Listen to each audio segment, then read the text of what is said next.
Wasallam lahir di kota Mekah, kota penuh kemuliaan tapi juga penuh penyembahan berhala. Saat diangkat menjadi Rasul, beliau mulai menyampaikan Islam secara sembunyi-sembunyi lalu terang-terangan, namun dakwahnya mendapatkan perlawanan keras di kaum Quraisy selama 13 tahun. Beliau dan para pengikutnya mengalami siksaan, pembunuhan dan ancaman, bahkan pembunuhan, hingga akhirnya atas izin Allah beliau hijrah ke Madinah yang dulunya bernama Tafsir. Di Madinah Nabi Muhammad disambut hangat oleh masyarakat. Hijrah Nabi ke Madinah bukan sekedar pindah kota.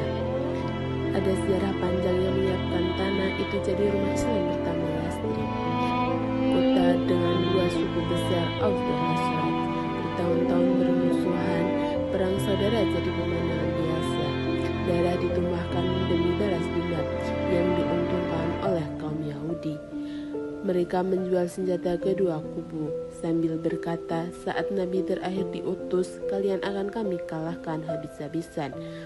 Ucap itu menancap dalam hati Aus dan Khazraj sampai pecah perang buat pertumpahan darah besar yang melelahkan keduanya. Di saat kota mereka hancur, di Mekah ada seorang laki-laki membawa risalah tauhid, yaitu Muhammad putra Abdullah. Beberapa orang Khazraj datang haji. Mendengar tentang Nabi, mereka teringat ucapan Yahudi, akan datang Nabi terakhir. Jangan-jangan inilah dia. Pertemuan Aqabah pun terjadi. Awalnya sedikit, lalu bertambah banyak. Mereka berbaiat, siap membawa Islam ke Madinah.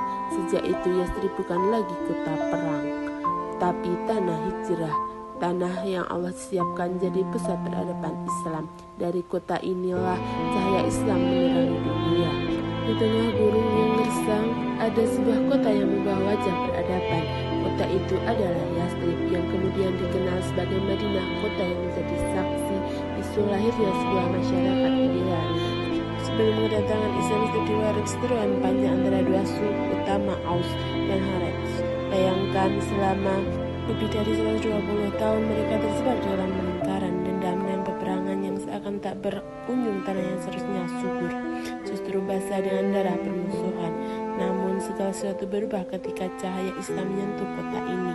Di bawah kepemimpinan Rasulullah SAW, Yastrib bertransformasi menjadi Al-Madinah Al-Munawwarah, kota yang bercahaya. Untuk pertama kalinya dalam sejarah Aus dan Khazraj yang dulunya bermusuhan kini duduk bersama sebagai saudara.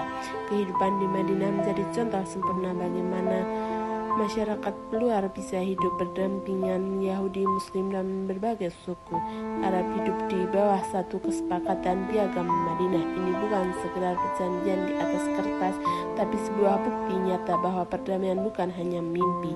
Pasar-pasar Madinah menjadi tempat pertemuannya berbagai budaya, aroma rempah-rempah bercampur dengan suara tawar-menawar yang ramah. Di sudut-sudut kota, anak-anak dan Aus dan Khazraj melupakan permusuhan orang tua mereka di masa lalu. Tapi pertanyaannya, apakah Madinah hanya akan menjadi cerita masa lalu yang indah, atau mungkin kita di zaman modern ini bisa menciptakan kembali semangat Madinah, sebuah tempat di mana perbedaan bukan penghalang tapi justru menjadi kekuatan.